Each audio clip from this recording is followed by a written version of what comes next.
Welcome. Our guest today is an avid jazz lover and enjoys traveling around the world. But beyond this, she's also a promoter and an advocate for quality and affordable dental care on numerous health panels and dental magazines. She lectures and performs community dental education at schools. Dr. Iyabo Sadare is the principal dentist of SS Dental Clinic Limited. She's a graduate of the University of Ibadan and holds a Masters of Science degree in Children's Dentistry from the University of London's renowned Eastman Institute of Dental Surgery. She joins us for a chat about her work and dental practice in Nigeria. Thank you very much for joining us. Thank you. Why the choice of dentistry to other aspects of medical practice? Well, I think it's best be said that I fell into it. Initially, when I applied for medicine, and they were still being a little funny about taking me on. And University of Ibadan then sent me an admission for dentistry. And I just said, okay, let me go do that while I wait. And I just loved it. And I said I wasn't going to change, even when Lagos then eventually gave me a place for medicine. Okay, so it's just like you're falling into your destiny. Yes, that would be the best way to put it. Okay, you've been in practice for decades now, yes. I would say. Yes. How has the practice changed from when you started to now? As with everything else in the world, and especially in medicine, a lot of things are very digital now. The way we practice, the new materials that are on board, the way you can use even things like social media for your practice. So it's changed, but I've managed to change along with it. Okay, but is it better now? Much. Let's take everybody who's coming to a dental clinic. Your first instinct is, oh, I'm going into pain. It's going to hurt. They're going to take my teeth out. Very rarely will we take teeth out. There's so many things you can do now that most of your treatment in dentistry is pain-free. And that makes it a lot easier. When I was choosing what to do as my specialty, which was children's dentistry, it was basically because of that. I wanted to know how to treat kids. And also then there was a big explosive of dental diseases in children, which was coming down in the Western world. So those are the things have really gone, as I said, digital. How rewarding has the practice been for you, especially with your choice for children dentistry? I don't think I could live any other world. It's given me so much satisfaction, not just in the practice of dentistry, but in the people I've met, in the lives I've been able to touch with my team. The biggest one is to be able to have set up a dental clinic. And after 14 years plus, we're still standing. And that to me is, it's a big joy. How aware would you say Nigerians are about the importance of proper oral hygiene? We're very aware, at least in the last 5, 10, 15 years. And I have to give kudos to the health insurance, because companies have to give their work health insurance. There's usually a little dental part of it, and so people are beginning to come in now knowing that at least they must have their scale and polish at least twice a year. They know that they must come in for that. We're also getting a lot of people very concerned about their children. So yes, the awareness is very high now, considering when I started, where it was something that you did only when my tooth was so broken down that I had to take it out. Well, being aware is one thing. What about actually putting it into practice, like having proper oral health? How would you rate Nigerians? Yes, they are aware, but are they putting it into practice? Let's say 60-40, and 40 being putting it into practice. We still have a lot of people will brush in the morning, won't brush at night. Some don't even think, even with the insurance that will pay for you to have your cleaning done, some don't even think that they need to come. But it is better than when I first started. The awareness and coming to the dental clinic, definite. Why do you think this is so, that in spite of knowing that it is good for you to go check up and it doesn't take much of your time, people still would not be bothered about going to take proper care of their teeth? What could be responsible for this attitude? I told you right from the beginning, everybody associates dentistry with pain. Yeah, but you said yourself that awareness has increased. Yes, and so for them, I think also, put it another way, also another thing is you don't see your teeth. You see your eyes, you see your hair.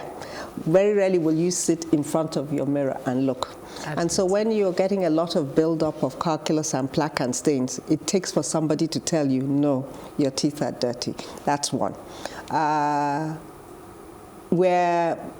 hate to say it, we're very vain. We like fashion and all the rest of it. And so nobody thinks it's that important. But I'm having people come in now and say, I'm going for an interview. I need to make sure that I have a very good patient of mine who came in for cleaning and she was going on a hot date and they got married afterwards. So, it's things like that. So there's not a fashion or, how would I put it? Something that would push you onto it. If it's the latest dress or the latest type of glasses, fine. But we are going that way, like in the developed countries, even things like for when you go for interviews, whether your teeth are well aligned, the color of it. So that's some of what is coming up now. There's this new trend. You see celebrities with braces on their teeth. Can you speak on that? Is it something that's now fashionable, or it's an increase in awareness, like you said? I think it is. Awareness is one. Two, a lot of them, especially when they're in media, now know that when they sit in front of and they see their teeth afterwards and they say, oh, and a lot of people will now say, oh, I didn't know it could be given.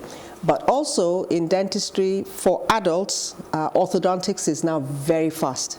So you have, instead of for children, which usually you're trying to get to an ideal occlusion, which will take you 18 to 24 months, you can do adult orthodontics and finish in 9 months. Oh, okay. So that's why we have this coming up now. Yes. What would you say is a common condition that seems prevalent in Nigeria when it comes to dental health? What condition have you treated most? Let's put it that way. Okay, I'll say there are two, not one. Okay. For the younger age group, it's dental caries, and that's just, put it simply, getting holes because you're eating too many sweets. Or sweetish food. For adults, that's the over 30s, you're then getting into the era of gum disease, and that's coming from not cleaning on time yourself, not going in for regular checkups, and eventually that leads to you losing teeth that there was nothing wrong with them. Those two are still very prevalent. For both adults and children? Yeah. Okay. Dental caries more in children, gum disease in adults. More in adults. How aware are people about this condition? Not very aware until they come to a dentist. And then you say, oh, you don't even know you have a problem. Yeah. Okay, let's take a look at, the dental practice itself. How would you, I'm sure you have people that, practice in other climes as well. How would you rate the experience here in Nigeria compared to those that practice abroad? Do we have all the infrastructure that we need as compared to what you have overseas, for instance? Yes, for those who really want to be practicing at international best practice, yes. There's nothing you don't want that we can't give you here. Even if we can't do it directly, we have enough specialists to cover. I have a girlfriend who owns one of the best practices in London, and her clinic is nothing to compare to mine, she says, in terms of aesthetics and what we want. But it's not just the aesthetics, it's really what we're doing. It's good now that there are many people you can tap into and you can call to come in. I have a young patient who I'm actually actively wanting him to be seen abroad, and you just crisscross with doctors abroad. So there's a lot. Do we have enough dentists in Nigeria? Not, no. Why? It's the same thing I say, do we have enough doctors? There's not enough training. There's not enough being put into healthcare. Like my dad told me, because he was also in medicine, oh, please don't do medicine. There's not enough money in it. It's probably another one in that the amount you, especially for dentistry, the amount of money you put into setting up a practice is a heck of a lot of money, and your returns are not that quick. But if you've got the passion for it, it's the way to go, and it'll keep on getting better. So if you are not so optimistic, like in the short term, and you know, youths these days, they want something that at least quickly, everything on the go, how would you encourage young ones to now choose to specialize in dentistry? They have to have the passion. So once they've chosen and they've gone into dental school, and most of them will usually fall the way I fell. Haven't gone in for medicine and couldn't get in for medicine and go that way. But I have a few young children who are already telling me that, you know, I'd like to be a dentist. And so what we have is they come in during their holidays to spend time with us. Some spend a week, 2 weeks, just to see what it's like. Though some of them have gone on to university and still come back, and so it's things like that. But you know, the more that we can have clinics opening, and they really are opening at the moment, the better. Okay, what's the quality of dental practitioners that we have in this country? Because we do know that there are quacks everywhere. How are they regulated in your field? We do have a good regulatory body. One of the good things they've put in now is we have a continuous assessment, which means you've got to be studying. You've got to go for courses. It could be better, and it is getting better. We've now got a private dental association who's apart from the normal Nigerian Medical Association and Nigerian Dental Association. There's an association of private dentists, and we are trying again to take it to the next level so that those who are setting up practices are not just doing things that are not ethical. Okay, let's talk a little personal now. You're a lover of jazz music. Oh, yes. And you also love traveling. Yes. What would you say is or rather, where would you say is the most memorable place? Let me see how I put it here. Your favorite place to go and your favorite jazz artist. Okay, favorite place to go so far is I've loved Paris. I had a very good time there a year and a half ago. Yeah. I have 2 trips planned, and so I think those ones will beat these ones. For jazz, as long as it's smooth jazz, I do like. I like people like Spyro Gyra. There's a whole lot, but this show, I mean, it's not on your show, but there's a radio show on Sunday, and I don't miss it. All it is smooth jazz, but that's what I really like. Probably one of these classic radio stations that we have these days. Okay, let's talk about your birthday. Happy birthday. Thank you very much. You just recently turned 60. That's right. Okay. You know, sometimes ladies don't want their age mentioned, but the truth is your case is quite unique. You gave a testimony about how you beat cancer, not once, but twice. Could you tell us about that? Right. In 2014, 2015, in our old clinic, we lost one of our top clients, and their main emphasis was that they didn't like the environment anymore, blah, blah, blah. And so we said, okay, we needed to move. So we spent 2016 on this plan. We found the place, we paid the mortgage, the rent, sorry, and we were looking for, there was a CBN loan, and our banks had told us they would put it together. And so by the time we got to that stage, the banks, as they do in Nigeria, pulled it off and said no, they couldn't get us this very good loan, which was available, and it was for women. And we then had to go ahead and think of something else. No, we couldn't, because we had already started renovation in the building. Okay. So we had to self-finance the project. And so at the end of it, that was July 2016, yeah. I now said, oh, I've been paying for international health insurance for years. And every time I never bother to use it, I will just do all my tests. I said, this time I'm going to do this Bupa health screen. And I was going to have it in England, and it was, you know, a real holiday. And so off I went. And I got there. I knew I was very tired because most of the equipment had been up to me, flying to Dubai, putting the things down, working with the architect. So we got there, and the two doctors that were seeing me couldn't believe my age. And we'd gone through everything, and one of the things was I told them to test my ears, that I needed to make sure that I could hear very well, and everything else. And everything was passing with flying colors. That particular day, they didn't have something called a mammogram in that center. And so the last thing, and they had almost forgotten, she said, oh, we haven't done your breast examination. And she said, when last did you have your mammogram? I said, possibly a year and a half. I should have had it last year. I didn't. I was very busy. And so she said, lie down. And there we found the lump. And it wasn't a small lump. And that was the beginnings of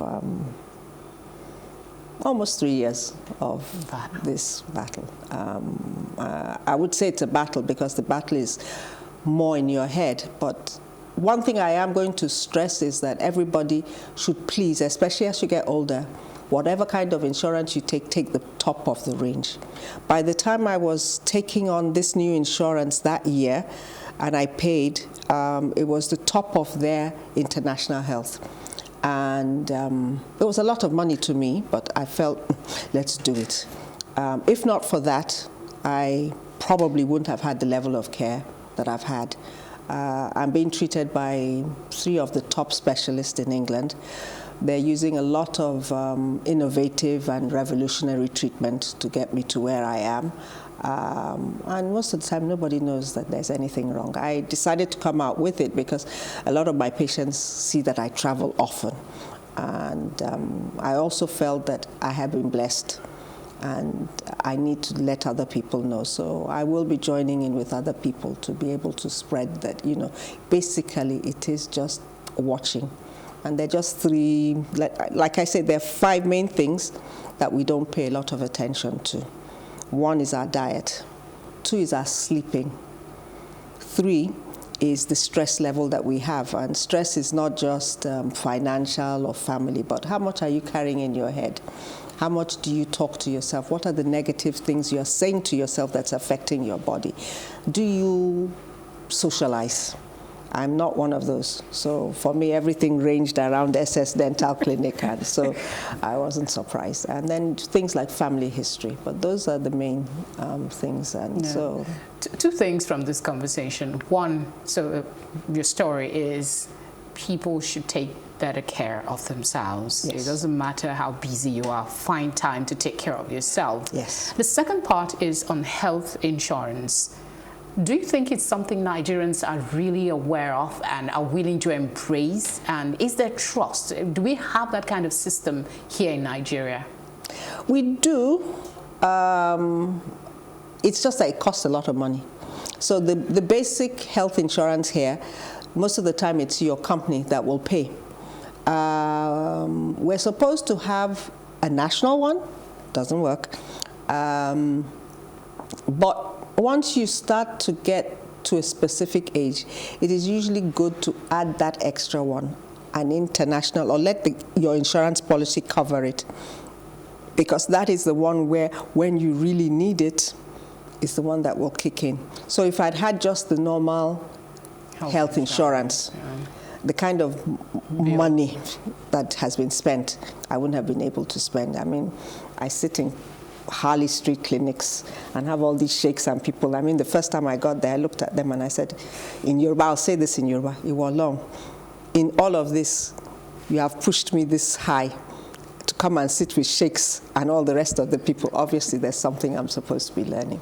And most of it, my treatment, I have not had much. So when people were talking about chemotherapy, giving them a lot of pain and they're run down, most I've had is probably a toe infection and then a lot of fatigue. Then the other big thing which I didn't mention is love. And love, it doesn't just have to be from your family. Girlfriends that give you love, patients, I have a lot of patients who, well, not a lot, a core group who are on me, prayers, love from different people. My staff have been, like today, they're already telling me after this you're going home and, and treating me like an everybody. But I've told them, no, there's things that you need to do. But definitely we don't give ourselves rest. And for women, that is particularly important. You're running on clockwork, so you've got 5 to 5 a.m. I got to get up, make breakfast, 6, get the children off to school, get the driver, fill the car, fill that.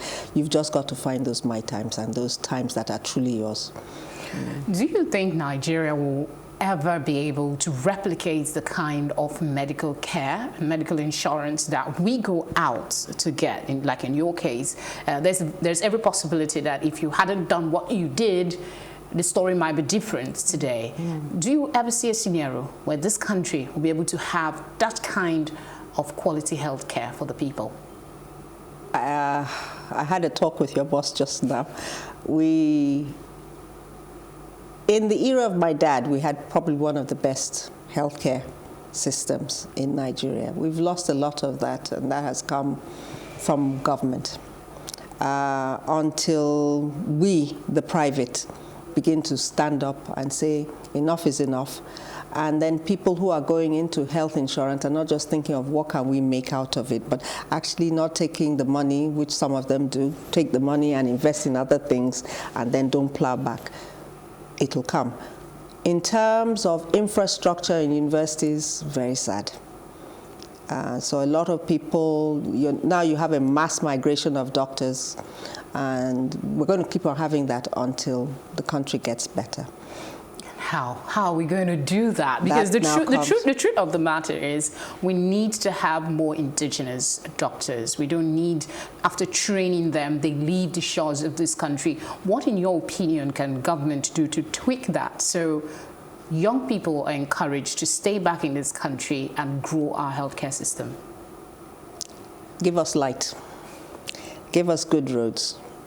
Give us the banks that are enabled, that would want to help you. Because abroad, there's no doctor that sets up that the banks are not pushing them. In fact, they go to look for them to set up. So with Nigerians, we're very enterprising and we are very hardworking. If all of those systems are in place, a lot more people would stay behind. So it's just the infrastructure of the country needs to get better. Once that is better, people will stay. Because even when they go over there, a lot of people are doing very menial work just to make ends meet. And as a South African patient once told me, you Nigerians, you're too laid back. You need to get up and have a revolution. So, but I'm not supporting a revolution, but revolution if it's peaceful and if it is things that we can do. But, I'm also very impressed. I mean, I look at your industry. I look at the banks and see what's happening. And people, it's just private initiative working.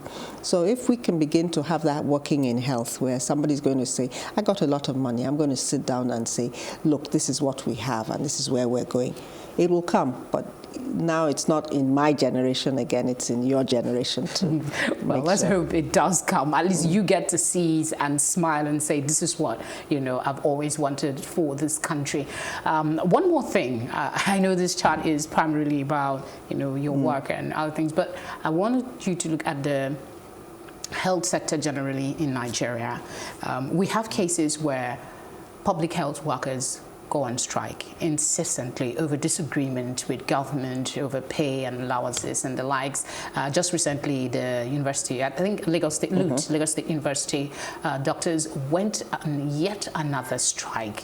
Now, what would be the place of balance for, the patient and the welfare of the doctors, in your opinion? Tough question. Strikes will always be a part of it if your living standards are not good.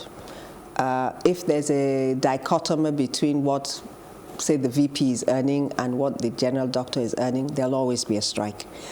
As I said before, let's get everything even. Let people earn a wage that is livable.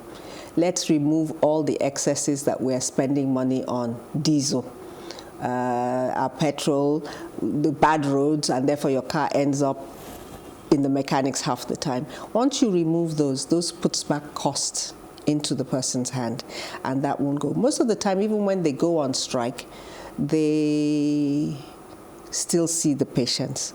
But the other thing is that we've gotten into a stage where a lot of people not just work in government, but have their own clinics. Private, yes. And then that creates a dichotomy. Where do I really have my alliances? Whereas abroad, yes, there's a lot of the top specialists teach, but at the same time as they're teaching, they have their own private clinics, but it's defined. And so they cannot poach from one to the other. You can be referred, but it's not that you're actively saying, okay, don't see me here, see me here. And that's the little, but until we get the ground level working, nothing else is going to work. I want to say thank you very much for sharing your time with us today. Thank you so much for having me. Thank you. Thank you. I guess that's our chat for today. Thank you for watching. Stay tuned to Plus TV Africa for more engaging conversations on One-on-One. My name is Felicity Ezewuike. Do take care.